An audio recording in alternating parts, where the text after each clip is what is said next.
Welcome to Classical 95.9 WCRI's Conducting Conversations with your host, Mike Mano. 1 hour of music and conversation with notable people in the arts, bringing you the stories of how music has impacted their lives. The show will give a behind-the-scenes look at the guest's background, interests, or special project. Conducting Conversations is brought to you by Roberts Musical Instruments. From sheet music and brand name instruments to rentals, repairs, lessons, and more. Roberts Musical Instruments is your key to musical success. Call 823-5459. That's 823-5459. And now here's your host, Mike Mano. Good evening, everyone. Welcome to Conducting Conversations tonight. It's a pleasure to welcome back to our studios the amazingly talented, the somewhat good-looking, Aaron-Larget Caplan. Welcome back, Aaron. Thank you so much. I think, but thank you. Yeah, well, I said you're amazingly talented. Much appreciated. That's true. I mean, many times we've had you on the show, and you always bring us new recordings, and you have another new recording. So you're just very prolific in the world of classical guitar. And if you look Aaron up on Wikipedia, they call him a musical artist. They don't say guitarist. Did you know that? I did not realize that. You're a musical artist. I like that. That's very fulfilling to me and gratifying. So let's talk a little bit about the fact that you have been doing this for more than 5 years, more than 10 years, more than 20, right? Yes, I've been at this 21 years. I've been out of school, and so I guess you can say I've been hoofing it and putting things together bit by bit, and it's a journey, most definitely a journey. Now, what part of the country are you from, for the people that maybe have not heard this show with you before? I was born in Oklahoma, raised in Colorado, and then I came out to Boston for school and thought I'd jump to Europe, and then I ended up meeting my wife, who's French, and so we just decided we'll build a little France of our own around Boston. So we live in Dorchester. And, well, that certainly is just like Paris. Exactly. You know, when I think of Dorchester, I think Paris on the water. That's it. There you go. So you've been out of school for 21 years already. Doesn't it seem like it was just 2 or 3? It does. And then yesterday I was out walking around Boston, and I started talking to someone, and they asked where I was studying. And I looked at him with such glee. It felt so good. And I said, no, I usually get the educator's discount, not the student discount. And he apologized. Pretty soon you'll get the senior discount like I do. It is getting closer. Watch out. I'm coming up on you. You have had the great privilege and honor of playing lots of different places around the world, right? And yes. Let's just recap a little bit. All throughout the United States, obviously, and then other countries? Yes, I've been to Russia multiple times, pre the most latest horrible outbreak out there between the Ukraine. But St. Petersburg and Moscow, amazing audiences. Taiwan, quite a few times in Italy and Germany, a little bit in France. And in Canada, right before COVID, I got to spend 3 wonderful weeks as a musician in residence at the Banff Center for Arts and Creativity. Banff. Yes, Banff. And it was January 2020, minus 26 degrees below zero, and it was definitely Banff. For those that don't know that, the reason I say is because it's spelled with 2 F's at the end. Correct. And it is a beautiful spot, though. I've had the privilege myself of performing up in Calgary, and we took a trip out to Banff just to see the sights. It's a beautiful spot. It is lovely. Now, during the week, do you occupy yourself with any students, or... I do. I have a private studio. I spent over a dozen years at the University of Massachusetts, Boston, and a few years at Boston Conservatory. And then this year, kind of post-COVID, I wanted to make a change, be the change that I wanted. Mm-hmm. And especially after COVID, I decided that I was going to focus more on my private studio and recording and touring. And so I have started slowly getting back to life on the touring circuit, going out.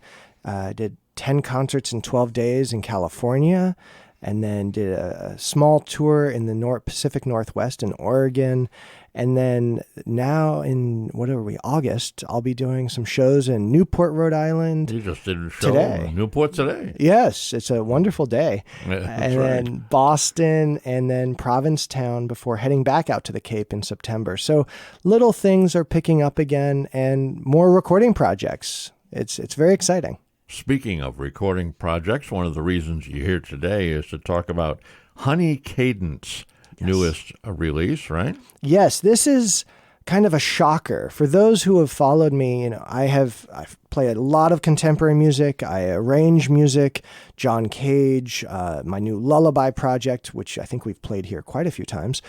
Last December, I was approached by an amazing producer, Kabir Sehgal, and he said, Aaron, I want you to do an album of your own music. And I said, Kabir, I don't write music. And I arrange it. And he said, I think you can write music. And I was so annoyed with my own reaction of like this kind of knee-jerk no that I said, okay, give me 48 hours. And over the next 48 hours, I jotted down ideas in my little music notebook and quickly realized I could do it. And so I, in the span of 2 weeks, wrote out about 25 minutes of music, put together an album, 2 weeks later, recorded it. And that was Honey Cadence that came out in April on Tiger Turn. And it's been amazing to hear the response. It's very different to be a composer versus to be a performer or an arranger. People ask me about the meaning of the pieces, which I ask composers all the time. What did you mean with this? And I expect answers. And it's really hard sometimes to come up with an answer. It's like... Sometimes you just hear the notes, right? It's true. It's like, well, it just sounded good. And then where's that title come from? Well, I was wondering what would I name this type of final chord? And I thought it was very sweet. And I said, oh, it's like honey, a honey cadence. And so maybe in, 300 years, they'll be writing a treatise about music of the 21st century, and they'll have honey cadence is a seventh chord with the seventh in the bass. And what was he thinking? And it's only happened once. Right. Well, why don't we listen to the title cut from the album, and it's called Honey Cadence. Anything else to add? Thank you. Okay.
Beautiful music. We have time for one more piece in this first segment, Aaron. What's the next one going to be? The next piece is called Moving Still. And with this piece, I wanted to take a motif and just see if I could create tension and movement without the usual use of harmony. So you'll hear a repeated motif of E and G, or mi sol, throughout the whole piece. It doesn't change harmony, but I'm using different colors, different textures to create that tension and movement in the piece. And I think it's pretty successful. People have liked it. And it's definitely influenced by, Indian music, John Cage, and, a multitude of lullabies. And it's moving, but we're also not going anywhere. Hence, moving still. Okay, we'll listen to that, take a short break, and be back with more.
Aaron-Larget Caplan is the guest tonight on Conducting Conversations. I'm Mike Mano, very pleased to be listening to his sweet music from Honey Cadence, the latest recording that has been released.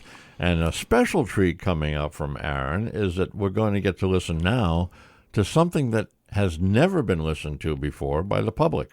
It's very true. These are two tracks from an album that comes out in the end of September. It's called God's Time, and it's music of Johann Sebastian Bach on guitar. And these are all arrangements I did of keyboard pieces. And the title God's Time comes from a work called Gutes Zeit ist die allerbeste Zeit. God's Time is the very best time. So that's the title track. But we're not going to listen to that track. We're going to listen to Prelude and Fiddle Fugue. And these are very interesting pieces because Bach wrote this fugue, and I think most people know it in G minor as the fugue from the first violin sonata. And he also wrote a version for lute in A minor of just the fugue, no prelude, no other movements. And wait a minute, I was hoping you would sing it in A minor. Oh, I'm skilled, but it's still early. Right. I need Okay. And he also wrote a third version. We don't know the exact order for organ, and the organ version is in D minor, and it includes a lovely prelude also in D minor. So the first movement you're going to hear is the prelude that I put into A minor and play on guitar. And then the second movement is the actual fiddle fugue, and it's a mashup of all three. I steal from the violin, I steal from the lute, and I steal from the organ version. Most of all from the organ. So this would be, for those of you who want the technical information, it is BWV 539 for organ and BWV 1000 for violin, and I think 1000A or 1001. 1001 for loop, but I may have that wrong. It's still early in the morning. Well, the best way to do that is to check out your website, right? Yes, or that's so early it's not even on my website, but it will be, I promise you. Okay. And so this is Prelude and Fiddle Fugue by Johann Sebastian Bach, arranged by myself, and enjoy this premiere performance. It's so cool to be able to share it with all of you. Thank you. Excellent. Thank you, Aaron. We'll put the two of those together, listen to that, then take another short break and be back with more.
Aaron-Larget Caplan Show.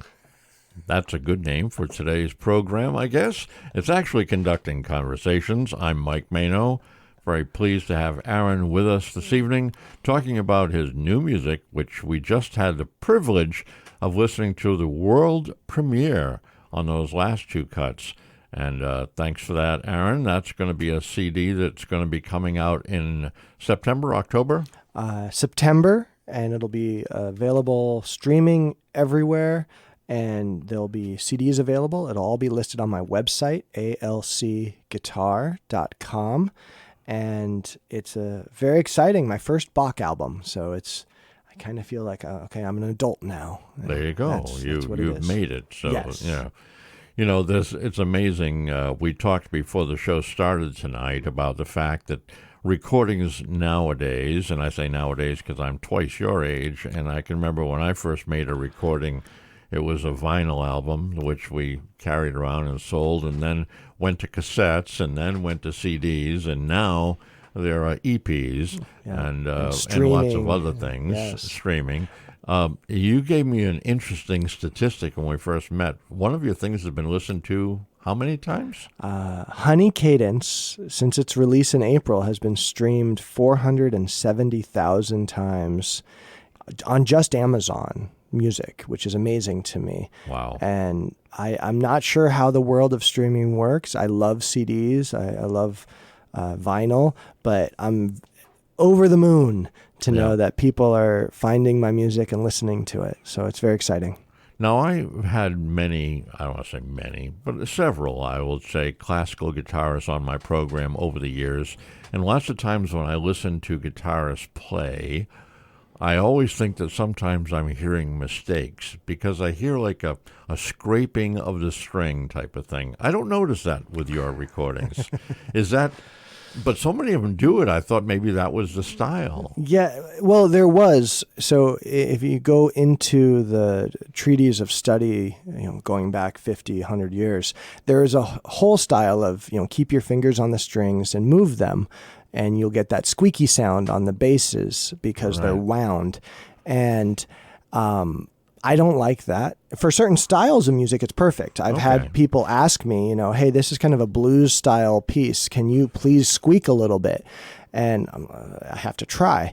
But in classical guitar, for me, if it's not written in, you shouldn't be making sounds. Your nails. It could actually be written in. Yeah. Oh, yes. They'll write in kind of a glissando on a bass string or make squeaky sounds. I have some jazzy pieces that are like, we want this type of kind of a comp is very different than in the classical style. So, but if it's not written in, I think you shouldn't do it. I want to hear the music, the notes. And so I am persnickety about it with my students. And I had a couple of teachers who showed me ways to move on the guitar, and it's detailed, and it's kind of what makes the guitar difficult, but it's also what makes it one of the most beautiful of all instruments in the world, is that you have these little nuances that you can pull out. And when I do want to squeak, I do it. And there are a couple in there. I mean, I had one reviewer who said he reminded us he was mortal by squeaking a few times for us, and I thought that was kind of fun. So, well, I think I have to do a show and have yourself and one other very frequent guest on our program, who now has his own show here on WCRI, is Joe Perillo, the jazz pianist. Yeah. We'd have him, and then I think maybe Greg Abbott, who is a saxophonist. And then maybe a man that is also a frequent guest who plays the cello, and they all say that they're the most beautiful instrument in the world. So we'd have to have some kind of a runoff here to figure it. I agree, but like when you think of the guitar, I have 4 middle Cs without using harmonics. Each one has its own color, or what you call timbre, its own quality to it. And then there's really nothing that separates me from the strings, because my flesh and my nails play the strings and I have to hold down notes. A piano, there's hammers and pedals between them. A cello has a bow. I mean, nothing against them. They're wonderful instruments. They're second or third on that tier, but first? I don't know. Saxophone, I could hear. We could debate that. But when it comes to my favorite, Okay. All right, we'll give it for this show anyway. The most beautiful instrument in the world, and let's get to some more music. You do have more than the brand new CD that you let us listen to. You brought with yourself a couple others, and we're going to go to one called "Tracing a Wheel on Water." Now, Yes. That's an interesting title. It's the title track. The title comes from a piece by a composer in Kevin Siegfried, who was living in Maine, and that piece inspired my debut album. This came out in 2006 when I was a wee lad. And the piece I want to play for you, though, today is one I don't think I've ever shared on the show. It's called La Catedral, the Cathedral, by Agustin Barrios. And Barrios was an amazing, amazing guitarist from Uruguay, and toured all over Latin America when it was extremely difficult to travel all over Latin America. And he died in 1944, way too young.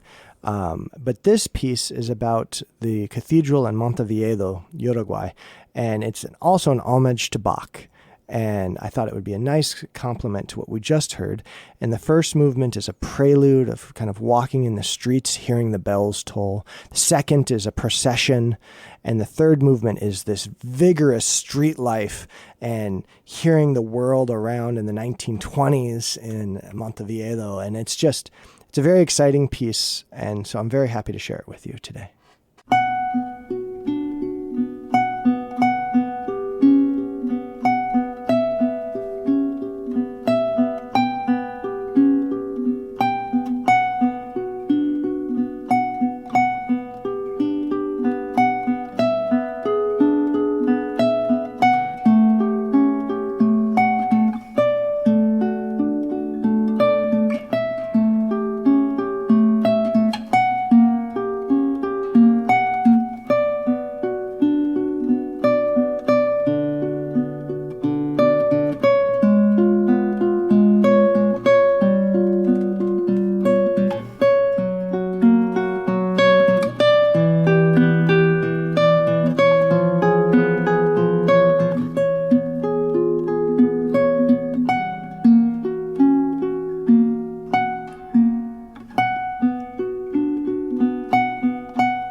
Aaron, beautiful music as usual that you provided to the WCRI audience. We have time for one more piece before we get to it. I want to thank you once again for coming in, and I need you to promise me that you'll come back in the fall and we'll talk about the newest release. I would be most honored. I will do that. Excellent. All right. Let's talk about this. It comes from a CD called Nights Transfigured, right? Correct. Not with a K, but with an N. Double correct on that. I kind of switched around the title of the famous Schoenberg piece, Transfigured Night, but this is the second volume of from my new lullaby project, and this is where I've asked composers to write lullabies for the guitar, but new ones. And I've premiered, at this point, 69. I've recorded 3 albums, and we've even published a couple of anthologies of scores and music from composers in 10 different countries. And it's been amazing, and I still do not sleep well, just so everyone knows. But we do have concerts. We'll have a few concerts in the Boston area if you'd like to come in here. One a month through November through my program called Now Musique, French spelling of music. And that information's on your website. That is on my website, which is, one more time? ALCGUITAR.com, ALCguitar.com. And those are free concerts open to the public. And the next one is in September. Actually, I think, yes, the next one's in September. And some composers will be there. So this piece is by a composer who at the time was living in Burlington, Vermont, faculty at UVM. His name is Thomas L. Reed, wonderful composer who's written me quite a bit of music. This was the first piece he wrote, and it's called The Moon Through the Window Shines Down, and it's a lullaby for guitar. Excellent. Once again, thanks, Aaron. Can't wait to see you next time. Thank you for having me. And the rest of you, we'll see you next week on Conducting Conversations.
Conducting Conversations was brought to you by Roberts Musical Instruments, using music in the arts to keep your child educated, entertained, and having fun. Roberts Musical Instruments is your key to musical success. Call 823-5459. That's 823-5459.